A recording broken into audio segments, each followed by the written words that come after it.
salah satu yang kami jalani. Intinya sih ta'aruf itu hanya salah satu cara di dalam Islam untuk menjaga agar proses yang kita harapkan dapat keridhaan Allah ini benar-benar tidak ada pelanggaran syariat di dalam sederhana itu. Ya. Mungkin ditambahkan oleh saudara kita. Contoh. Untuk pertanyaannya beda. Sama, mungkin lebih ke bagaimana menyikapi terkait ada seorang ikhwan yang melamar atau mengajukan ta'aruf. Mungkin bagaimana reaksi kita, kemudian juga persiapan diri apa yang perlu diperbaiki seperti itu bisa disampaikan. Bismillahirrahmanirrahim. Untuk nasihatnya untuk akhwat dulu ya. Ketika ada seorang ikhwan yang mengajukan siti ta'aruf atau dengan bahasanya itu ingin mengajak kita ta'arufan. Yang pertama, kalau Yunda berkaca pada diri pada saat itu usia 22 tahun, no baper. Jadi kalau misalnya kita ada yang ngajak ta'arufan, bukan berarti besok kita nikah. Jadi nggak perlu baper, Masya Allah, pakai gaun yang mana ya? Nanti kalau nggak jadi, kamu stres. Kalau nggak jadi, kamu gantung diri. Kalau nggak jadi, kamu nangis berhari-hari. Buat apa?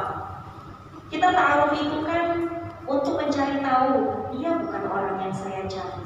Dia bukan orang yang saya butuhkan dalam perjuangan di bumi. Kan seperti itu. Maka untuk akhwat yang pertama adalah menyikapi kalau ada ikhwan datang ingin mengajak kita ta'aruf, maka yang pertama persiapkan hati ini jangan sampai baper yang berlebihan. Baper boleh, tapi baper yang bawa perubahan. Artinya apa?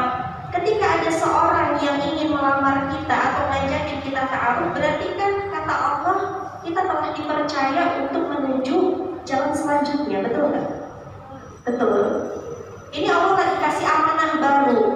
Ya, bapernya kita bukan baper-baper seperti perempuan pada umumnya. Seharusnya sholat kita bertambah khusyuk, ngajinya bertambah seringnya bersilaturahim ke guru, khatamkan kitab-kitab yang belum khatam dan lain sebagainya. Jadi bapernya itu ke arah sana dibawanya. Itu yang kita lakukan pada saat usia 22 tahun. Sebelum kode di sini ada beberapa orang yang datang, Ustaz. Ada 2 orang yang datang, salah satunya adalah dokter. Kalau dokter kan ibu-ibu udah senggol-senggol sama dia aja gitu, duitnya banyak. Kode ini waktu datang ke Yunda itu lagi proses pembersihan dosa, proses pembersihan buang-buang haram. Karena kan Kode ini sebelumnya kaya raya 7 turunan karena jadi bandar judi. Tapi waktu menghadap Yunda itu sedang proses penghapusan dosa, pembersihan rekening-rekening yang haram. Jadi ya datang kepada kita itu ya dalam keadaan ya sederhana kan seperti itu. Maka ketika kita melihat di seorang ikhwan datang, kita nggak melihat dari casingnya dia. Oh dia pengangguran, oh dia gajinya cuma 500.000, oh dia mantan bandar judi. Nggak itu yang kita lihat. Tapi yang kita lihat itu adalah agama dan juga akhlaknya. Rasul itu berpesan kepada para akhwat di dalam hadis riwayat Ibnu Majah yang maknanya seperti ini. Seorang laki-laki kalau misalnya, mohon maaf, seorang wanita kalau ingin memilih seorang laki-laki, maka pilihlah itu karena 2 hal saja. Yang pertama, pilihlah karena kebaikan agamanya. Yang kedua, pilihlah karena kebaikan akhlaknya. Jadi ketika pada saat itu Kodenis datang, Yunda tidak melihat dia sebagai seorang mantan bandar judi. Kenapa? Karena Allah itu sangat mencintai seorang pendosa yang mau bertobat dari dosa-dosa masa lalunya. Bahkan Allah sangat mencintai seorang pendosa yang mau hijrah.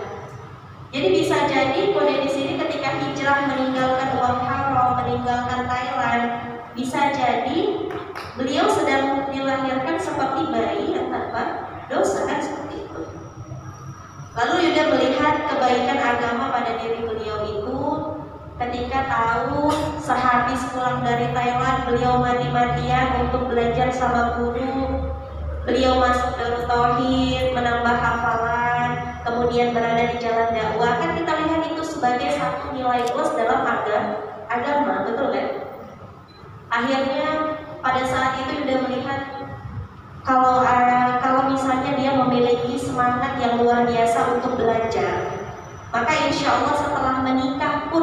harapan Yuda ketika memilih beliau akan terus belajar. Dan alhamdulillah setelah pernikahan kurang lebih 4 tahun, Yuda masih melihat beliau setiap harinya belajar, kan gitu. Jadi kan terbukti ya, kebaikan agama itu memberikan manfaat untuk rumah tangga kita, menambah ketenangan dalam rumah tangga kita. Yang kedua, yaitu pilihlah laki-laki bagi para akhwat ini dengan kebaikan akhlaknya. Lihat kalau misalnya dia datang ke rumah kita, bagaimana sopan santunnya. Kalaupun nggak kelihatan, ya misalnya dia diem aja, nggak kelihatan tanya sama keluarganya, atau mungkin paling penting sih sama gurunya. Lihat, jangan sampai pas di depan kita, di depan guru-guru kita pada saat itu begitu sopan, tapi ketika kita tanya sama guru halaqahnya mungkin, guru liqo'nya mungkin, ternyata anaknya membangkang, males ngaji dan lain sebagainya. Ketika sudah kita cross check demikian, akhlaknya itu masya Allah menundukkan pandangan, anaknya tidak neko-neko, lurus saja di jalan Allah, semangatnya gigih untuk berubah. Itu yang membuat Yuda itu memiliki satu poin istimewa ketika Kodenis datang ke rumah. Jadi cara menyikapi kalau ada ikhwan yang datang ke para akhwat ini, jangan baper duluan. Justru itu menjadikan diri kita harus lebih banyak belajar ilmu agama. Mana-mana yang harus kita cross check kan kita harus tahu toh, ya. Karena apa? Karena ilmu agama itu adalah cahaya dalam kehidupan rumah tangga kita nantinya. Makanya kan disebutkan bagi para laki-laki maupun perempuan, thalabul ilmi fardhun ala kulli muslim wal muslimah. Menuntut ilmu itu wajib, teman-teman. Karena ilmu itu adalah cahaya. Kalau kita nggak punya ilmunya, kita nggak tahu mana yang benar, mana yang salah. Ikhwan seperti apa yang harus kita pilih, ikhwan seperti apa yang tidak boleh kita pilih. Kalau kita nggak ada ilmunya, mana yang Yuda pilih? Seorang dokter yang masih mengejar dunia atau seorang mantan bandar judi yang berada di jalan dakwah? Kalau nggak ada ilmunya, yang nggak tahu, pasti pilihnya dunia kan?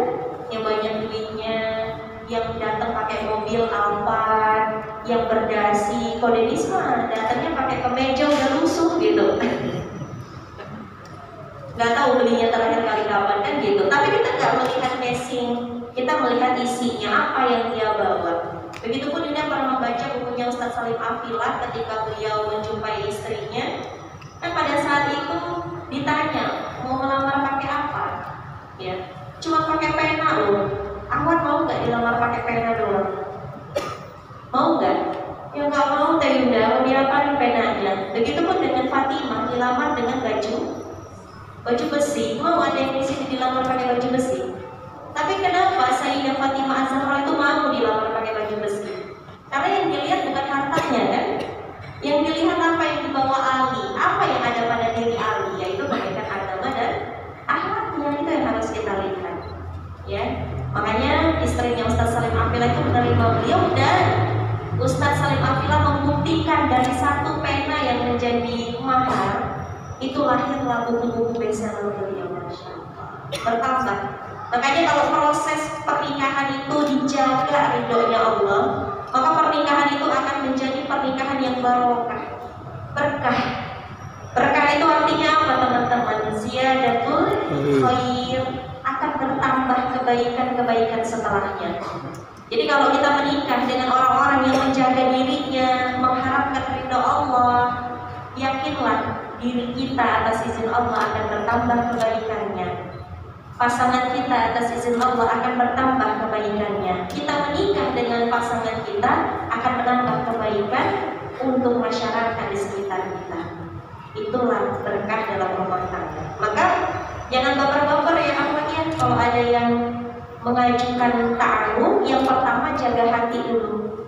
Jangan sampai baper-baper, update status, masya Allah, alhamdulillah, inilah yang kutunggu, nggak usah. Kan? Langsung aja curhatnya ke Allah, ya Allah, ini adalah orang yang aku tunggu selama 10 tahun, dan hari ini dia datang untuk melamarku. Dia sudah minta sama Allah, mudahkan ya Allah kalau memang dia adalah jodohku. Mudahkan ya Allah apabila dia baik untuk dunia dan akhiratku serta agamaku, mudahkan. Tapi jika tidak, maka jauhkan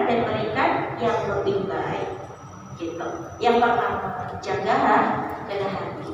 Yang kedua, bagaimana caranya kalau misalnya ada yang melamar kita, cepat-cepat cari perantara, ngobrol ke orang tua minta izin, ke guru minta masukan, ya minta saran, bagaimana ustazah, bagaimana ustaz, ini ada yang mau melamar saya. Nanti kan orang tua atau ustaz kita itu akan bertanya, orangnya dari mana? Ya, boleh saya lihat, mungkin dia sudah kirim CV. Nanti kita akan diberikan masukan oleh guru kita. Karena sekali lagi, kita lahir, kita mungkin anak biologis dari kedua orang tua kita, tapi kita lahir kembali menjadi anak ideologis dari guru-guru kita. Jadi kehadiran mereka itu jangan ditiadakan. Ya, bisa jadi nasihat dari guru itu begitu berharga, begitu bermakna bagi kita dan kehidupan pernikahan kita. Maka kalau sudah seperti itu, tanya sama orang tua, sudahkah teman-teman mendapatkan SIM? Apa itu SIM? Menikah. Surat izin menikah. Jadi jangan ujung-ujung iya mau, aku mau, tapi sementara kamu belum diizinkan oleh orang tua menikah. Akhirnya apa? Berantem sama orang tua. Bagaimana mau memulai ibadah dengan mendurhakai orang tua? Nauzubillah. Pernikahan itu baru barokah ketika orang tua ridho, guru-guru ridho, kita ridho, Allah mudahkan segalanya. Itu ciri-ciri jodoh, ya. Jadi jangan sampai aku tuh suka banget sama dia Teh Yunda, tapi orang tua nggak mendukung. Mana yang harus aku pilih? Ya orang tua. Kamu emang lahir lewat lutut. Ya orang tua. Yunda nggak berani melangkah sedikit pun dalam proses pada saat usia 22 tahun itu, kecuali orang tua Yunda mengucapkan Bapak Ridho, Mama Ridho. Udah baru melangkah. Guru Yunda, Ustazah Ridho, Ustaz Ridho, melangkah. Bismillah. Penting. Untuk apa? Lihat, kita nggak berbicara orang, tapi kita lihat faktanya. Orang-orang yang menikah tapi tidak direstui oleh orang tua berujung kepada perceraian. Di mana salahnya Teh Yunda? Nggak salah siapa-siapa. Satu, itu sudah takdir Allah, pasti ada hikmah di dalamnya. Tapi kalau boleh kita telusuri, dia mengabaikan satu hal, yaitu ridho orang tua. Dia kan bisa toh mengambil jalan yang Allah berkahi lewat ridho orang tua, tapi dia nggak mau ambil jalan itu. Ya, maka yang kedua adalah yang harus kita lakukan, minta izin sama orang tua, minta ridho sama guru-guru kita. Yang ketiga, buat CV. Kalau memang mau pakai CV, kalau memang sudah kenal bagaimana Teh Yunda, saya sudah kenal kok sebenarnya kami satu komunitas. Ya sudah, langsung saja datang ke rumah bersama guru-guru. Ya, kalau misalnya gurunya nggak mau bantu gimana Teh Yunda? Boleh. Ya, dia langsung menghadap ke orang tua kita. Tapi yang lebih baik adalah yang menjadi perantara teman-teman dalam ta'aruf adalah orang yang paham ilmu agama, terutama dalam masalah ta'aruf seperti itu. Jangan sampai kalau kita nggak paham, kita minta tolong sama ustadznya. Ustadznya belum nikah juga, akhirnya yang nikah ustadznya sama calon kita. Ya kan? Itu sering kejadian, makanya Yunda katakan kalau bisa perantara itu adalah mereka yang sudah menikah, mereka yang paham tentang ilmu agama, terutama ilmu pernikahan. Mereka settle di bagian itu. Ya, akhirnya bisa membimbing kita agar pernikahan ini diberkahi oleh Allah. Maka buat CV-nya, bagi yang belum kenal, kalau sudah kenal langsung saja datang ke rumah, sampaikan maksud dan tujuan kita. Ta'aruf itu nggak sekaku yang kita bayangkan, karena ta'aruf itu kan artinya berkenalan toh, tapi berkenalannya ada aturannya dalam Islam. Nggak bisa langsung yuk kita ke bioskop biar aku kenal kamu gimana, yuk kita ke pantai kita hidup satu malam check-in di hotel supaya aku kenal kamu gimana. Nggak seperti itu kan di dalam Islam, ada aturannya. Kalau yang belum kenal bisa lewat CV, tuliskan di situ ya. Tapi jangan pakai topeng, jangan pakai topeng. Kenapa Yunda bilang jangan pakai topeng? Dalilnya itu Quran surat Ar-Rum ayat 21. Allah Subhanahu wa taala berfirman, "Wa min ayatihi an khalaqa lakum min anfusikum azwajan litaskunu ilaiha wa ja'ala bainakum mawaddatan wa rahmah. Inna fi dzalika laayatin liqaumin yatafakkarun. Dan di antara tanda-tanda kebesaran dari Allah Subhanahu wa taala, yang pertama, Dia menciptakan pasanganmu dari jenismu sendiri. Garis bawah itu. Pasanganmu dari jenismu sendiri. Hati-hati, kalau kamu dari awal pakai topeng, maka jenismu ya pakai topeng. Kemarin baru dengar curhat itu Bu ya. Dengar curhat dan orangnya ke rumah kita kan. Itu cerita, ketemunya di tempat yang bagus loh teman-teman. Ketemunya di muka Al-Karomah, ketemunya di sana. Tapi karena pakai topeng dua-duanya, satu pakai topeng, dua setengah-setengah dalam mengejar ridhonya Allah. Artinya masih chattingan, masih ingetin jangan lupa sholat. Kenapa nggak yang lain aja diingetin orang tuanya gitu? Kenapa ada garis sholat? Kalau kita pakai topeng, maka cermin kita juga adalah dia yang suka sekali memakai topeng. Karena apa? Jodoh itu adalah cerminan diri. Sebagaimana teman-teman bercermin, yang kelihatan di depan wajah siapa? Diri. Ya wajah teman-teman, nggak mungkin wajahnya Song Hye Kyo kan? Kalau Ikhwan bercermin, yang kelihatan di cermin wajahnya siapa? Diri. Ya diri sendiri, masa wajahnya kode Denis ya kan? Pasti wajah diri sendiri. Begitulah dalam perihal jodoh ini. Pasanganmu, jodohmu itu dari jenismu sendiri. Maka berkaca. Kadang-kadang dalam rumah tangga Ibu juga berkaca. Kenapa ya? Beliau begini, berkaca langsung ke diri. Oh bisa jadi ada dosa-dosa aku di masa lalu, aku pemarah dan itu belum kutobati. Akhirnya jenisku memiliki gen pemarah kan gitu. Maka harus berkaca pada diri kita. Kita udah baik belum sih? Kita udah pantas belum sih jodohkan sama yang terbaik oleh Allah? Jadi no baper ya, cari perantara yang ngerti agama, buat CV pure apa adanya, jangan ditutup-tutupi. Kalau boleh cerita sedikit, sebelum Yunda ta'aruf sama Koko ini kan sempat ditaarufin sama Musyrifah dengan Ikhwan yang satu pergerakan. Itu dulu CV-nya penuh dengan topeng. Kayaknya asal gimana ya, pengen dilebih-lebihkan gitu. Jadi nggak selesai-selesai CV-nya. Kayaknya pengen, kalau ditanya makanan kesukaan, karena dia suka pedas, aduh kalau dibilang suka pedas nanti robek lagi akhlaknya dalam pikiran laki-laki gitu ya. Jadi kayak bagaimana caranya agar dengan CV ini aku terkesan seperti bidadari surga gitu. Jadi nggak siap-siap CV-nya. Ketika dengan beliau, itulah memang wasilah Allah takdirkan kami menikah. Mudah-mudahan jodoh dunia akhirat, insya Allah. Itu benar-benar teman-teman Yunda cuma buat CV itu hitungan berapa menit ya. Cuma paling 15 menit untuk merapikannya sekalian. Jadi benar-benar lancar Allah mudahkan. Ya, tujuannya apa? Pure aja apa adanya. Bagaimana ibadah yaumnya pure? Ya, bahkan Yunda sebutkan di situ untuk sholat duhanya masih bolong-bolong. Pure saja apa adanya. Ya, tujuan kedepannya seperti apa? Pure ditulis, tidak ada kebohongan. Allah ridho kalau tidak ada kebohongan, Allah mudahkan jalan.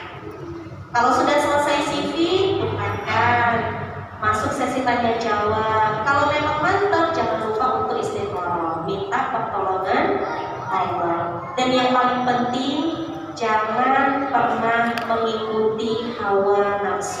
Ingat kata Guru Yunda seperti ini.